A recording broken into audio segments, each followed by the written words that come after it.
Bonjour Kadi. Tu vas bien? Oui, ça va. Et toi? Ça va très bien. C'est un plaisir de t'avoir aujourd'hui. C'est un plaisir pour moi aussi. Ouais.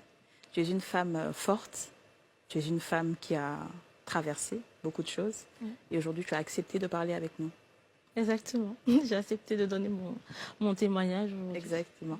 Comment est-ce que tu as contracté la maladie?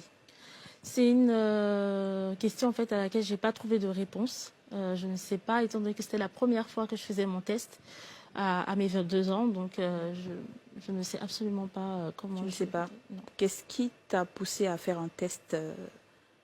En fait, c'est le copain que j'avais à l'époque qui faisait son test à chaque nouvelle relation qu'il commençait. Et donc, il m'a proposé de faire mon test et j'ai pas trouvé d'inconvénient parce que pour moi, de toute façon, voilà, c'était négatif. Tu n'avais rien Voilà, à... j'avais rien à cacher. Et donc, voilà, c'est comme ça que j'ai fait mon test. Ouais.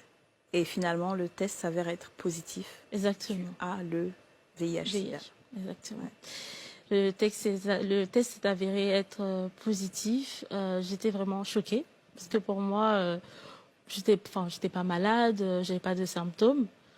Donc, je m'y attendais pas. Je m'y attendais absolument pas. C'était très difficile. Sur le coup, Qu'est-ce que tu as fait sur le coup?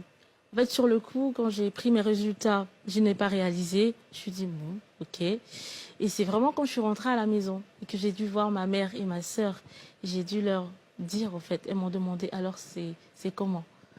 Et, là, c'était, voilà. J'ai pleuré, et ma sœur s'est mise à pleurer. J'ai lu la tristesse dans les yeux de ma mère, la peur également. Et là, je me suis dit, Andrea, t'as gâché ta vie. Ouais. Et le petit ami? Et ben lui, il était d'un soutien au début.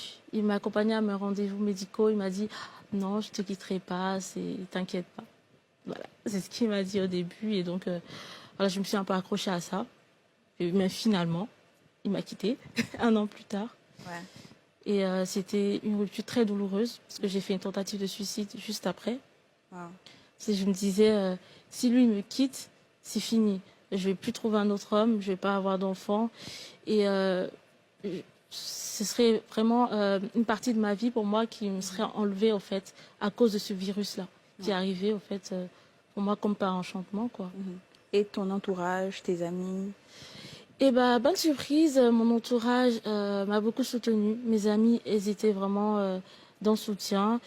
Elles avaient peur également, d'autres ont pleuré, d'autres m'ont consolée, mais elles ne m'ont pas rejetée. Nos relations sont restées pareilles, je dirais même elles se sont intensifiées.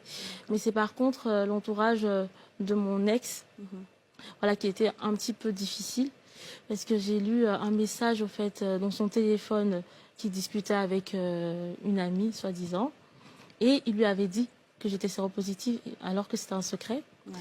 Et cette amie lui disait mais qu'est-ce que tu vas faire avec cette merde, cette chose, elle ne pourra jamais te donner d'enfant, genre tu vas gâcher ta vie, tu préfères la mort à la vie, c'est cette phrase qu'elle a dit. Et lui bah il lui disait non, ne dis pas ça, t'inquiète pas, genre je vais pas rester avec elle. C'était un peu ça. Ouais, c'était difficile. Ah, c'était très dur d'entendre ces mots-là. Et après, tu rencontres l'amour. Exactement. J'ai rencontré l'amour quelques jours après que justement mon ex m'ait quitté. Et j'ai rencontré cet homme-là, enfin comme par hasard, lors d'une soirée. Et je crois que c'était le coup de foudre pour lui. Moi, je m'interdisais déjà les relations. Et le courant est très bien passé. Et donc, on s'est fréquenté pendant, disons, 2 semaines. Et là, il a fallu lui dire la vérité. voilà, lui annoncer que je suis séropositive. C'était vraiment délicat. Je me disais, est-ce qu'il va me rejeter? Comment ça va se passer? Mais bon, j'ai pris mon courage à 2 mains. J'ai envoyé un SMS. On était dans la même pièce. J'ai dit, voilà, je suis séropositive. Wow. Il s'est retourné, il m'a regardé, il m'a dit, et alors? J'ai dit, quoi? Et alors? Il dit, ouais, je vois pas où est le problème. Que ça peut pas m'empêcher de t'aimer. J'ai dit, il y a un piège quelque part. Ouais. C'est bizarre. Trop beau pour être vrai. Exactement. Mais notre relation, c'est très bien passé. En fait, ça allait très vite. C'était vraiment intense. Le fait que je me sois livrée à lui, en fait.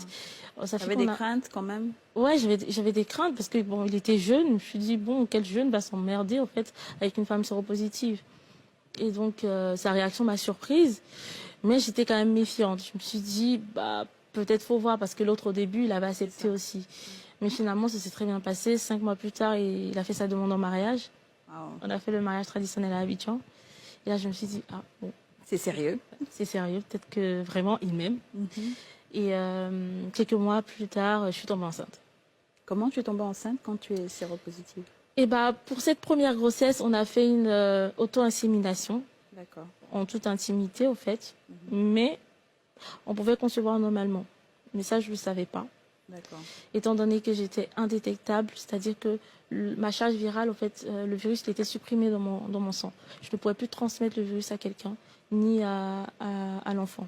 Et c'est parce que tu t'étais soignée au fur et à Voilà, mesure. ça c'est sous traitement qu'on peut devenir indétectable. D'accord. Ok. Et aujourd'hui, tu as combien d'enfants? Aujourd'hui, j'en ai 3. J'ai 3 filles, D'accord. une de 5 ans, une de 2 ans et une de 7 mois. Wow. C'est magnifique. Et là, tu es blogueuse engagée Exactement. contre le VIH/SIDA. Exactement. Je me suis engagée contre le VIH/SIDA et toute stigmatisation liée à ce virus parce que aujourd'hui, les préjugés ont la vie dure, en fait. On a trouvé un traitement qui permet quand même d'avoir une espérance de vie similaire à celle d'une personne séronégative, de faire des enfants, de voyager, d'être en bonne santé, mais les préjugés nous gâchent la vie. Il était temps en fait de prendre la parole pour toutes les personnes séropositives dans le monde et également pour sensibiliser, pour dire aux gens non, le VIH il est toujours là, ce n'est pas pour une catégorie de personnes et c'est pas écrit sur le front, Bien la séropositive. Et on peut être super belle en plus. Merci.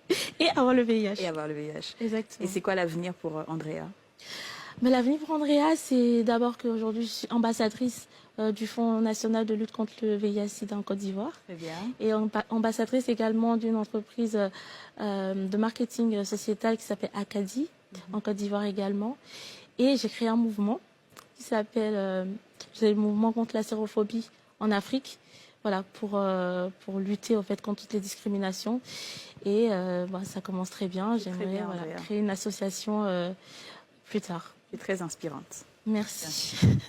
Très inspirante, très forte, très brillante, très pétillante. Merci beaucoup Andrea d'avoir accepté de partager cela avec nous. Merci.